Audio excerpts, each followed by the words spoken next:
로마서 1장 16절 17절 말씀입니다. 신약성경 240면이 되겠습니다. 내가 복음을 부끄러워하지 아니하노니 이 복음은 모든 믿는 자에게 구원을 주시는 하나님의 능력이 됨이라. 먼저는 유대인에게요 그리고 헬라인에게로다. 복음에는 하나님의 의가 나타나서 믿음으로 믿음에 이르게 하나니 기록된 바 오직 의인은 믿음으로 말미암아 살리라 함과 같으니라. 아멘. 저희 교단에서는 우리 절기 주일이 7번 정도 우리 교단에서는 절기를 지킵니다. 우리가 잘 알고 있는 것 중에 하나가 맥추감사주일, 추수감사주일, 그리고 성탄절, 부활주일. 자, 이거는 우리가 흔히 잘 알고 있는 절기이죠. 그러나 나머지 3개가 더 있어요. 그게 하나 뭐냐면 종료주일을 지킵니다. 종료주일. 그리고 두 번째는 성령 강림주일을 지키고요. 나머지 하나가 종교개혁주일이라고 항상 10월 마지막 주일을 종교개혁주일로 그렇게 지킵니다. 오늘이 10월 마지막 주일입니다. 그래서 아마 이 말씀을 아마 처음 듣는 분도 계실 텐데 꼭 필요하다 생각되어서 오늘 종교개혁 주일에 우리 한국교회가 지금 서울로 함께 모이고 유튜브로 참여해서 정말 이렇게 악한 법들이나 또 다음 세대를 위협하는 그런 법들을 저지하고 정말 이 나라가 참 하나님이 세우신 그 공의가 이렇게 하수같이 흘러가도록 함께 기도하는 그런 오늘 날입니다. 그래서 오늘은 종교개혁주일로 몇 주년이 되냐 하면 507주년입니다. 507주년. 예.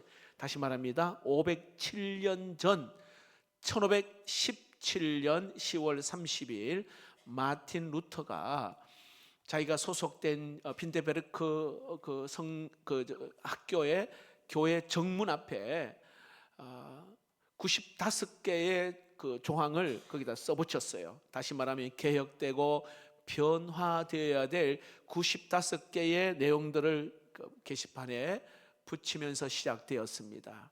옛날 같으면 이렇게 유럽으로 이렇게 내용들이 퍼져가기가 쉽지 않은데 마침 그때에 구텐베르크의 인쇄술이 발명이 되었어요. 그래서 그 인쇄술 덕분에 마틴 루터의 95개 조항이 정말 불씨처럼 그렇게 유럽 전체에 퍼지게 되어 성공적인 종교개혁이 일어났습니다. 프랑스 소설가 빅토르 위고가 그런 말을 했습니다. 인쇄술이 없었다면 종교개혁은 무기력하게 끝났을 것이다. 그렇게 글을 적기도 했습니다. 사람들은 루터가 95개 이 조항을 딱 써붙이고 이것을 읽는 순간에 그동안에 억눌렸던 그 마음들이 말 그대로 폭발하게 된 것입니다. 야, 루터 말이 맞다. 어떻게 교황이 예수님 위에 있느냐? 어떻게 교회가 성경 위에 있느냐? 이 말이에요. 어떻게 왜 교황이 정치 권력에 나서느냐? 교황은 종교 지도자지 정치 지도자가 아니잖아요. 왜 신부가 이 신부직을 사고 파느냐, 성직 매매를 하느냐, 그건 있을 수 없는 일이다. 이런 내용들이에요. 말도 안 되는 이야기들을 말도 안 되는 일들이 일어나니 이 루터가 이 종교 개혁을 위해서 95개 조항을 써붙인 것입니다. 그래서 많은 사람들이 그 내용을 보고는요 말 그대로 불과 같이 이 종교 운동이 개혁 운동이 일어나게 된 것입니다. 자, 개혁자들의 그 신앙에는 크게 딱 3가지입니다. 한번 따라해 봅시다. 오직 성경, 네, 솔라 스크립투라 이래가 해가지고요 오직 성경이 오직 성경. 다시 말합니다. 교황이나 교회나 그리고 어떤 전통이 성경 위에 있을 수 없다 이 말이에요. 오직 성경이, 오직 성경. 예수님이 주인 되어야지 다른 어떠한 세상의 것들이 주인 될 수 없다. 오직 성경. 그 다음에 따라해 봅시다. 오직 믿음. 솔라피데 해가지고 오직 믿음.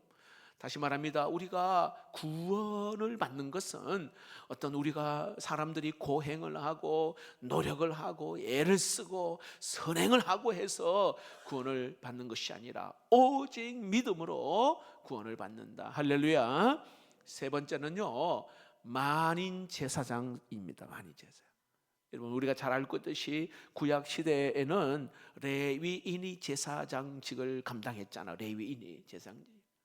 그리고는 이게 이제 시대가 중세 시대에 와서는요, 이 신부 등 어떤 그런 성직자가 제사장 역할을 하려고 하는 거예요. 제사장 역할을. 그래서 심지어 교황청의 그 신부들이 종교 재판을 열어가지고요, 껄핏하면 감옥에 집어넣고 껄핏하면 그냥 사람을 화형에 처하는 그러한 일들을 했어요.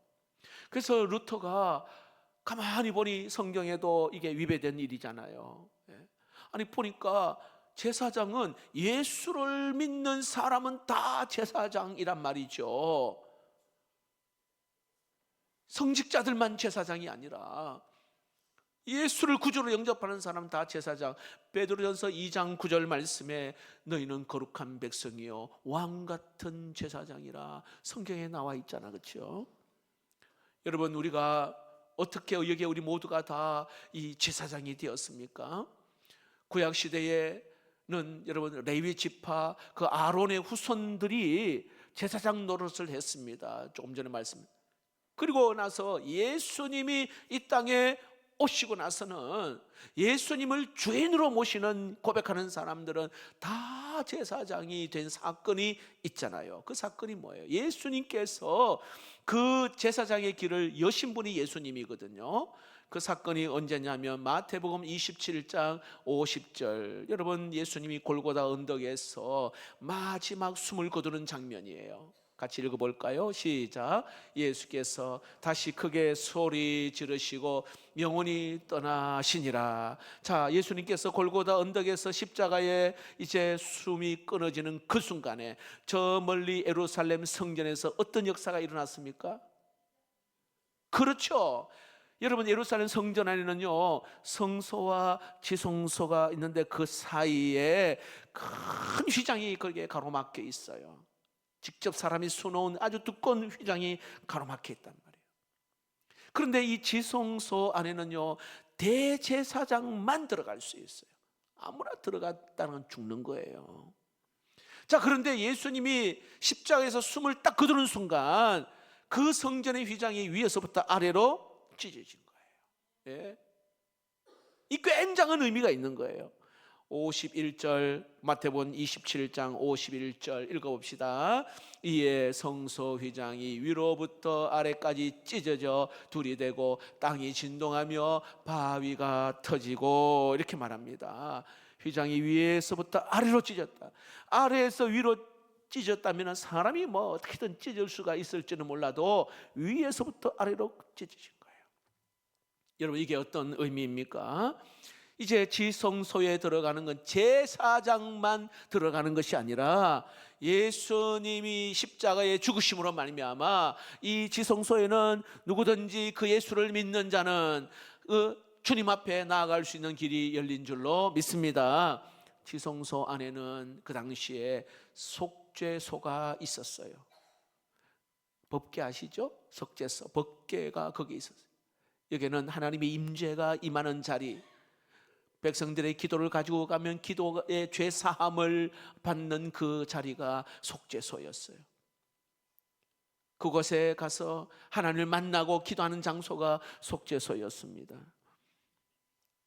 과거에는 대사장만 들어갔는데 좀 전에 말씀드린 건 예수님께서 십자가에서 죽으심으로 말미암아 휘장이 찢어짐으로 우리는 누구든지, 우리는 다 거룩한 백성의 왕 같은 제사장으로 그 주님 앞에, 오늘 또 여러분들이 누구든지 이 성전에는 아무나 죄인들이 나와서 하나님을 만나고 예배하는 자리인 줄로 믿습니다. 자, 이 놀라운 복음의 귀한 뜻을 깨닫고 나니까, 야, 그럼 우리 다 제사장이구나, 우리 다 여러분 당당해진 거예요. 과거에는요, 예를 들어 우리나라 같은 경우에 여러분 그 천하게 멸시받던 예를 대장장이나 백정이나 이런 사람들, 여러분 유럽도 마찬가지겠지만 어떤 직업적으로 천시받고 멸시받는 사람들이 굉장히 많았거든요. 그래서 살더라도 같이 못 살고요, 저 동네 바깥에 그 쥐들끼리 살고 막 그랬단 말이죠. 야, 그런데 우린 다 예수 그리스도를 믿는 사람은 대제사장이다라는 그러한 믿음을 갖게 되니까 기죽고 살 이유가 전혀 없는 거죠. 예수님이 나를 제사장으로 세웠단 말이죠. 긍지를 갖게 되는 것이죠. 누구든지 그 예수로 말미암아 하나님의 자녀가 되는 권세를 주셔서 그 은혜와 감격을 생각하니 얼마나 기쁘고 감사한지. 여러분, 종교개혁이란 말은 역사적으로는 종교란 말을 사실은 안 붙였어요. 리포메이션 해가지고 개혁, 원래는 개혁이란 개혁. 말씀을 통해서 교회가 개혁되어지고 신앙이 개혁되어지면서 사회, 문화, 정치, 교육 등이 이렇게 개혁되었습니다. 그래서 그 개혁 운동을 리포메이션 무브먼트라 그렇게 이야기를 합니다. 다시 1517년으로 돌아가면요, 1517년, 지금으로부터 507년 전에 마틴 루터가 조금 전에 말한 것처럼 이 95개의 조항을 써붙였는데, 사실은 1517년 그 전에 100년 전입니다. 120년 전에 여러분 종교개혁이 서서히 일어나기 시작한 거예요. 1517년 그날 갑자기 일어난 게 아니라 이 말이에요. 100년, 120년 전에 종교개혁을 이끌었던 사람들, 특별히 대표적인 사람 세 사람이 있어요. 하나는 영국의 옥스퍼드 대학 교수였던 위클리프가 있고요. 그리고 지난번에 우리 체코의 한정훈 성교사님이 오셔서 그 프라하의 존 후스라고 하는 사람, 그리고 저게 독일의 제롬 사브라룰라라고 하는 이 세 사람이 100년 전부터 이렇게 서서히 종교개혁에 이 뭔가 부조리 같은 것들을 자꾸 이야기하기 시작한 거예요. 특별히 영국의 옥스퍼드 교수였던 위클리프는 성경을 이렇게 읽고 있는데, 아니 교회에서 가르치는 것과 아니 성경 말씀에 뭔가 다르단 말이죠. 왜 교황이 예수님 위에 있어야 하느냐? 왜 이 교황이 정치에 자꾸 관여해서 그렇게 사람들을 힘들게 하고 어렵게 하느냐? 교황은 그냥 영적 지도자이고 왕은 나라의 정치 지도자인데. 그리고 성찬 예식을 하는데 여러분 신부가 떡을 떼서 이렇게 준단 말이죠. 그러면 신부가 떡을 떼서 주는 순간 그 떡은 예수님의 100% 살이라 말하는 거예요. 100% 살이라. 포도주는 예수님의 100% 예수의 피라고 말하는 거예요. 이걸 화채설이라 이렇게 말해요. 화채설. 유클리프가 보니까 말도 안 되는 이야기예요. 아니 기도한다 하더라도 떡은 떡이고 포도주는 포도주지, 이게 왜 예수님의 살이 되고 예수님의 피가 되느냐? 성경에 그게 어디 있느냐? 여러분, 우리 개신교는 우리가 성찬식 때 여러분 예수님의 살과 피를 이렇게 우리가 먹고 마시는 거 고린도 전서에 있는 말씀 그대로예요. 천국 갈 때까지 우리가 그 포도주를 마실 때마다 그리고 떡을 뗄 때마다 뭐예요? 예수님을 기념하는 거예요. 기념. 우리는 기념설. 예수님이 나 같은 죄인을 위해서 십자가에 흘리신 그 피, 그 어떤 그 찢으신 그 살, 이걸 기념하면서 항상 잊지 않기 위해서 우리 성경 말씀대로 그대로 우리가 지키고 있는 거예요. 그러니까 존 위클리프가 이 화채설을 보고 나서는 이거는 성경에 위배된 것이다. 그러다 보니까 로마 교황청하고는요 충돌이 일어난 거예요. 그래서 교수직에서 면직시키고 그리고 또 아주 핍박을 가하는 겁니다. 그럼에도 불구하고 가는 곳마다 계속해서 설교하고 사람들에게 그 어떤 부조리를 이야기하기 시작한 거예요. 여러분, 종교개혁자들 과거에 후스나 위클리프나 아까 사브라눌라 같은 이 분들은 공통점인 세 가지 특징이 있어요. 하나는 모두 다 성경학자들이에요. 헬라어, 히브리어 그 원전을 그대로 읽고 해석하는 사람이에요. 성경학자들. 두 번째는 모두가 다 설교자들입니다. 설교로 말미암아 사람의 영혼을 흔드는 아주 위대한 설교자들입니다. 세 번째는 애국자들입니다. 네 번째는 백성들을 굉장히 사랑하는 자들입니다.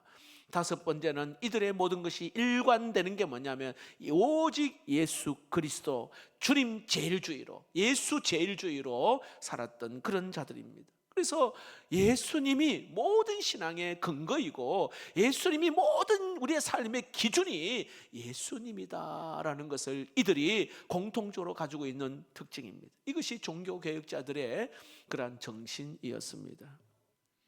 이 클리프가 이게 로마 교황청의 반항을 이제 하다가 그가 죽습니다. 무덤에 묻혔거든요. 로마 교황청이요 그 시체를 끄집어내 가지고요 다시 그 불질러 가지고 뼈가루를 만들어 그냥 물에 뿌려버렸어요. 그러자 교회 역사학자들은 이 교황청에서 이 클리프를 뼈까지 이렇게 갈아서 뿌렸는데 그것이 강물을 그 뼈가루가 강물을 타고 가는 곳마다 개혁의 불길이 퍼져나갔다, 이렇게 이야기하기도 했습니다. 자, 이 위클리프의 이 어떤 이 종교개혁의 이 내용을 글을 읽고 도전받은 게 아까 체코의 프라하의 이 존 후스라는 사람이 그 책을 읽고 아, 이 클리프의 말이 맞다, 이건 성경에 위배된 것이다. 그리고는 그 프라하의 백성들도 그 사람들도 이 후스의 이야기를 듣고는 모두가 다 환호의 박수를 치고 찬성을 한 거예요. 로마 교황청이 또 이 후스를 부릅니다. 야, 네가 말이 맞는지 교황청의 말에 맞는지 한번 면담을 하자. 그러니까 후스 친구들이 너 가면 죽는다, 가지 마라, 가지 마라. 그러니까 교황청에서요 100% 안전을 보장한다고 서명까지 보냈단 말이죠. 회담 장소에 도착하자마자 체포가 되어 감옥에 들어가 1년 동안 고문을 당합니다. 다시 말하면 너의 주장을 바꿔라. 흔들림 없으니까 결국은 1년 뒤 1415년에 화형을 당합니다. 후스가. 나중에 기회가 되면 저 독일의 그 종교개혁지들 돌아보며 아주 우리가 큰 감동이 되는 거예요. 그래서 화형을 당하는데 장작더미를 세워놓고 거기에 말뚝을 세워놓고 딱 묶어놓고 불을 지릅니다. 이때 이 후스가 했던 아주 유대한 말이 있습니다. 나는 지금 불길에 타지만은 100년 후에 나와 같은 주장을 하는 사람이 다시 등장한다. 그때는 세상에 어떤 불로도 끄지 못할 것이다 라고 숨집니다. 여러분, 후스가 말한 그대로 정확하게 102년에 루터가 종교개혁을 일으킨 거예요. 10월 30일 95개의 조항을 조목조목 거기에 내용을 적어서 반박을 한 것입니다. 이 개혁운동이 인쇄술과 함께 불같이 퍼져나간 것입니다. 여러분, 100년 후에 우리가 알고 있는 이제 마틴 루터 역시도 로마 교황청에서 그를 부릅니다. 취소해라. 협박을 하고요, 위협을 하는 거예요. 달래기도 하고. 근데 이 마틴 루터는요 결코 흔들리지 않습니다. 개혁가들, 특히 이 마틴 루터뿐만 아니라 그 개혁하는 사람들은 말씀을 뿌리에 딱 잡고 있고 생명, 목숨을 걸고 그 일들을 했기 때문에 그들을 설득할 수가 있는 게 아니었어요. 말씀이 있으니까. 그렇죠? 1517년 12년 이후에 1529년에 교황청에서 윰스라고 하는, 다시 말하면 독일말로 말하는 어떤 브람스라고 하는 그곳에, 보름스라는 그곳에 역시 만나서 우리가 면담을 좀 하자. 그러니까 이 루터의 친구들이 가면은 죽는다, 가지 마라. 그때 루터가 하는 유명한 말, 보름스의 마귀 숫자가 지붕의 기와장같이 많을지라도 나는 당당하게 가겠다 했던 유명한 말이 있어요. 그 적들이, 나를 위협하는 대적들이 그 지붕의 기와장 숫자보다 많다 하더라도 나는 가겠다. 예수의 이름으로 당당하게 그는 가는데, 그때 지은 찬송이 있어요. 585장 내 주는 강한 성이요. 위에 보면은 루터가 작사 작곡, 직접 작사 작곡한 거예요.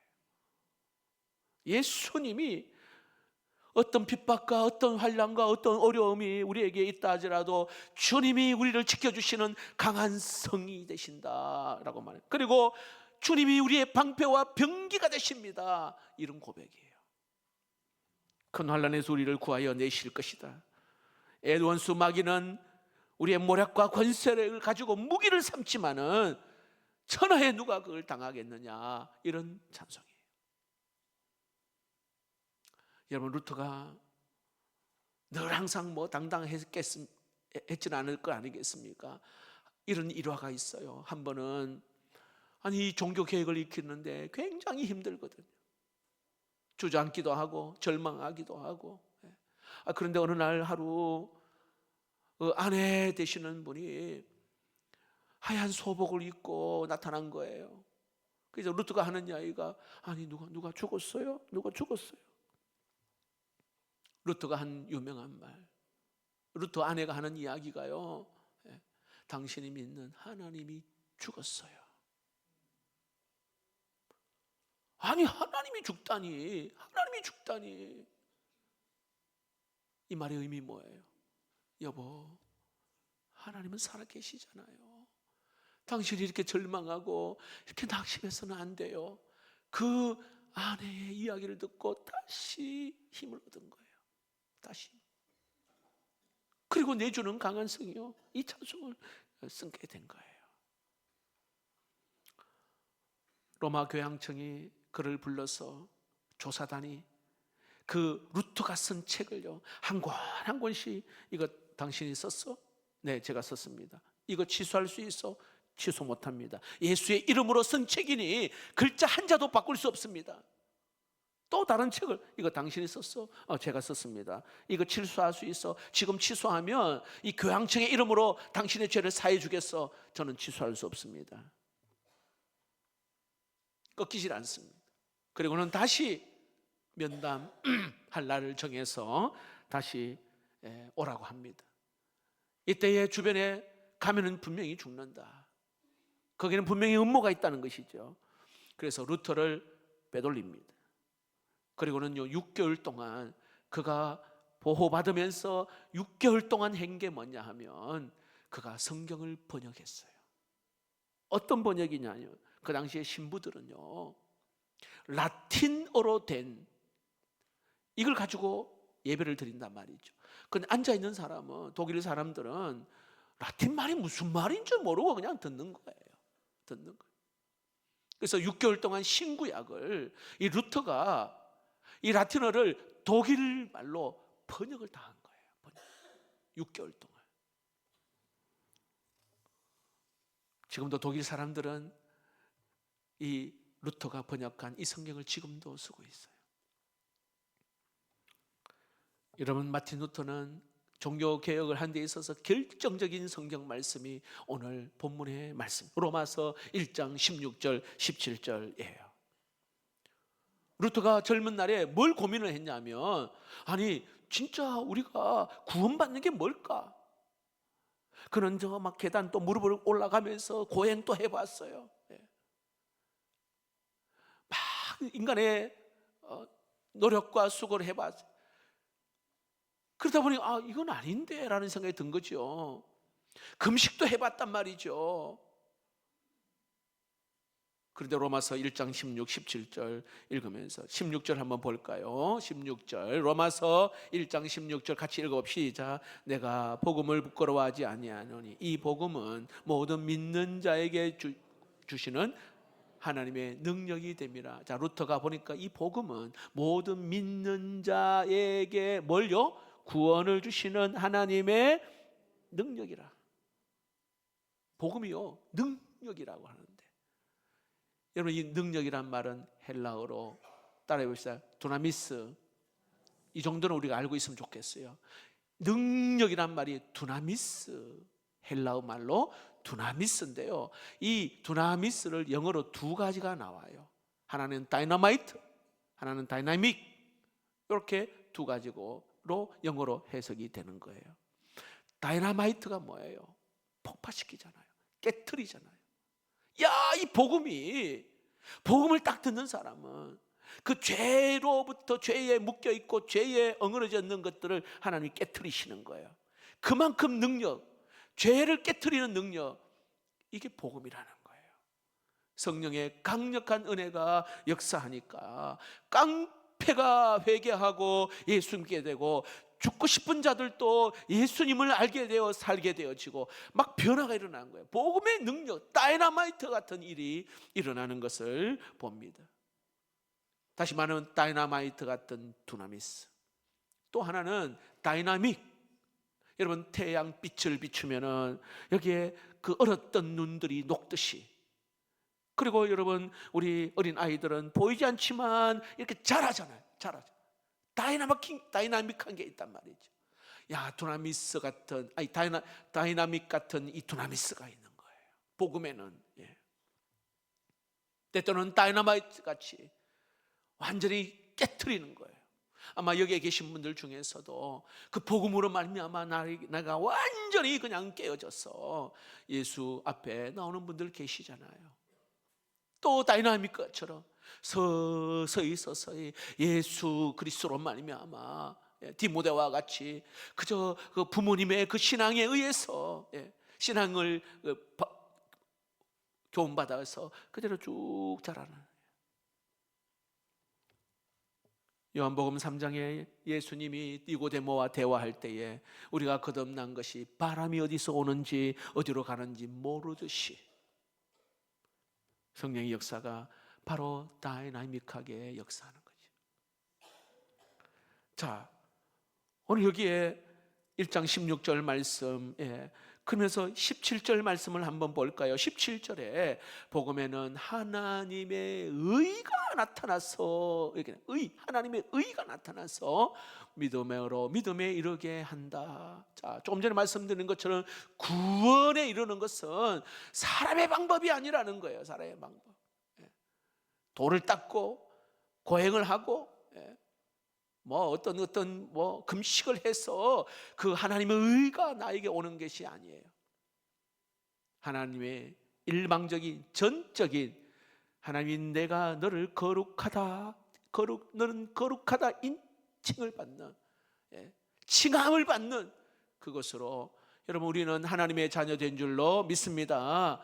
바로 너같이 벌레같이 냄새나고 추하고 더러운 나를 예수 그리스도를 믿음으로 하나님의 의의 옷을 입게 된 이것이 얼마나 감격스럽고 감사한지 몰라요. 그러니까 이 마틴 루터가 17절 끝머리 보세요. 오직 의인은 믿음으로 말미암아 살리라. 여기에 그 심령의 지각 변동이 일어난 거예요. 의인은 믿음으로 말미암아 영생을 얻을 수 있다, 이런 거예요. 그리고 개혁 운동이 시작된 것입니다. 일본의 평신도 성경학자 우치모라 간조라는 사람이요, 이 로마서 강해를 그가 하면서 이 로마서만큼은 역사를 변화시키는 놀라운 책이다, 이렇게 말했어요.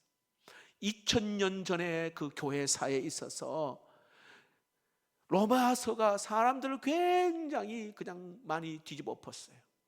우리가 잘 알고 있는 이 어거스틴도 로마서 13장의 그 말씀을 보고 그가 영적인 개혁이 일어났습니다. 그리고 1517년에 이 마틴 루터도 역시 로마서 1장 16, 17절을 말씀.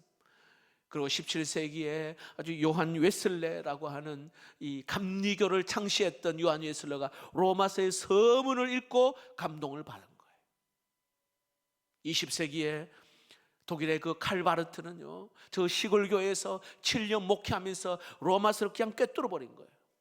그러면서 야, 진짜 우리가 예수의 사람이 된 거는 바로 믿음으로 된 것이다. 그리고는 로마서 강해라고 하는 아주 놀라운 책을 편애했습니다.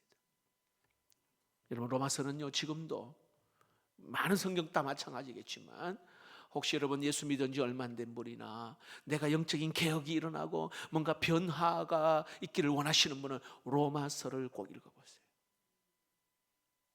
어떤 분은 예수를 믿지 얼마 안 됐는데 로마서를 읽다가 여러분 그 로마서를 딱 읽으면 한 40분 정도 읽으면요 딱 한 권을 바로 읽을 수 있거든요.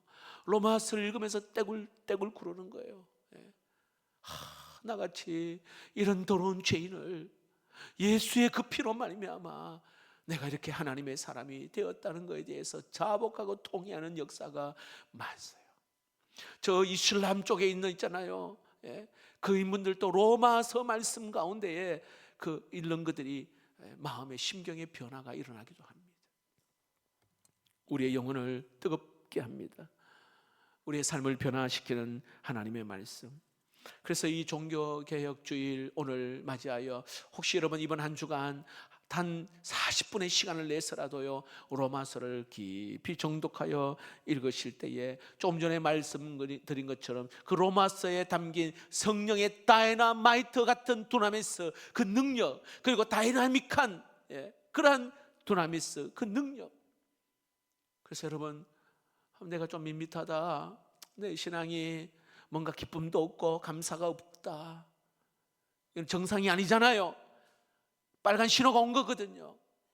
다시 개혁, 영적인 나의 삶의 개혁이 있기를 원한다면 그런 말씀을 읽는 가운데 여러분 그 자리에서 무릎 꿇고 자복하고 통회하는 놀라운 하나님의 은혜가 있기를 축복합니다. 우리는 다시 살아나야 되고요, 다시 예수의 그 은혜로 우리가 힘을 얻어야 되잖아요. 밋밋하게 뜨겁지도 않고 차지도 않고 주님이 역겨와 토하여 내치리라. 귀 있는 자는 들을지어다 말씀합니다. 꼭 기억하십시오. 우리는 다음에 이런 말을 하면 안 돼요. 다음이 언젠데요, 여러분? 다음이 언젠데요? 지금이요, 지금 결단해야 돼. 지난주에 여러분 국민 배우 김수미 씨가 세상을 떠났는데 다들 놀랬잖아요. 그 놀래는 이유가 뭐냐 하면, 아니 어떻게 갑자기?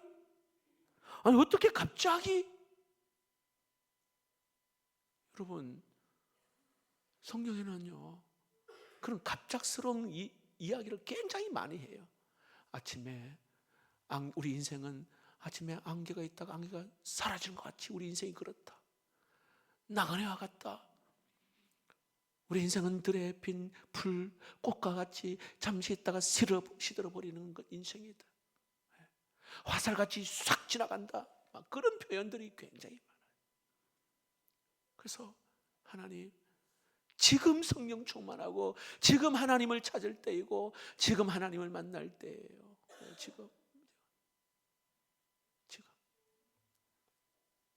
굉장히 중요해요. 다음이라는 것은 우리에게 보장되어 있지는 않아요. 어제 오늘 새가족 신방을 갔는데 우리 집사님 가정들이 아이들까지 저녁 예배를 꼬박꼬박 참석하시더라고요. 새가족인데 뭔가 결단을 했다는 거예요. 결단을. 뭔가 내가 변화를 가지기 위해서 뭔가 새로운 결단을 참 잘하신 거라고. 참 귀한 거예요. 귀한 거예요.